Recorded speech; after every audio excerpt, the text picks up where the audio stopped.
கர்த்தருடைய பரிசுத்த நாமத்துக்கு ஸ்தோத்திரம். மே 25 அன்றைக்கி ஒரு பிளட் டெஸ்ட்டுக்காக ஹாஸ்பிட்டல் போயிட்டு வந்தேன். அதுக்கப்புறம் அடுத்த நாள் என்னால் எந்திரிக்கவே முடியலை, கால் எடுத்து வைக்க முடியலை, ஸ்பைனல் கார்டு ஃபுல்லாக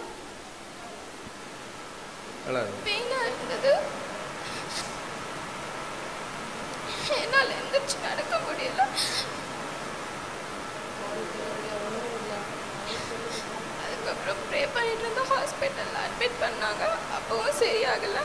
யாருனாக்கா இங்கிலீஷ் டாக்டர்ஸ்னால கண்டுபிடிக்க முடியலை. வீட்டுக்கு வந்துட்டோம்.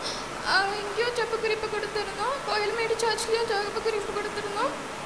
பாஸ்டர் அங்கிள் வீட்டில் எண்ணெய் பூசி 2 தடவை ஜெபம் பண்ணிட்டு போனாங்க.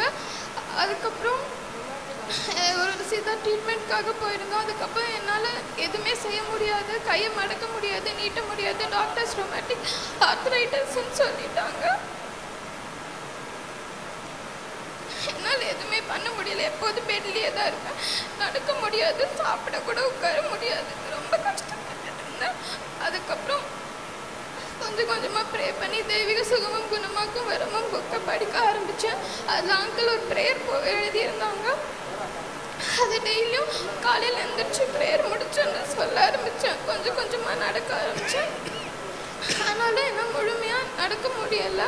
கொஞ்சம் நடந்தேன்னா உட்காந்தேன்னா ஸ்பைனல் கார்டு வலி வந்துடும். கையை மடக்க முடியாது, நீட்ட முடியாது. அங்கிள் 23rd பார்த்துட்டு போனேன். பார்த்துட்டு போய் ப்ரேயர் பண்ணி அக்னி நினச்சி நீ ஜெபம் பண்ணு, உனக்கு அற்புதம் நடக்கும்னு சொன்னாங்க. அதுக்கு அடுத்த நாள் காலையில் என்னால் காலை முட்டி மடக்க முடியாமல் இருந்தவ 1 மணி நேரம் நேர் முழங்காலில் நின்று ப்ரேயர் பண்ண திரும்ப செஞ்சவங்க.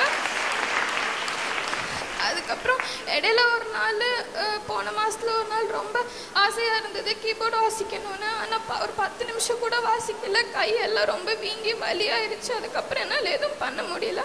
இனிமேல் வாசிக்கவே முடியாதுன்னு நினச்சேன். ஆனால் அங்கிள்கிட்ட ஜெபம் பண்ணி அடுத்த நாள் ஈவினிங் 2 மணி நேரம் கண்டினியூஸாக கீபோர்டு வாசிக்கன்னு கிருபிச்சிருக்காங்க. என்னை ஜீவனோடு நிறுத்தினீங்கன்னா உங்களுக்கு சாட்சி சொல்லுவேன்னு சொல்லியிருந்தேன். அது போல் என்னை ஜீவனோடு நிறுத்தின இயேசுப்பாவுக்கு